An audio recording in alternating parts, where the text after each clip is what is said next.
হায় হায়, সোর্টফিশ বাবাজি খেপেছে।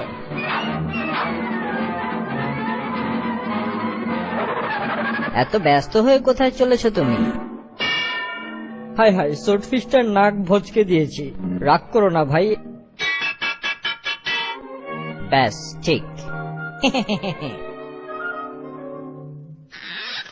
হ্যাঁ, হয়েছে। এখানেই লুকোনো যাক।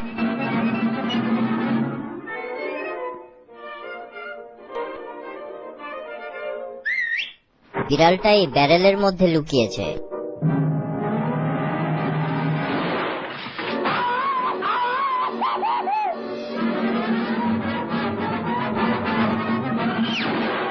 মেরামত করে দিলাম, পছন্দ হলো না। এইবার দেখাচ্ছি মজা।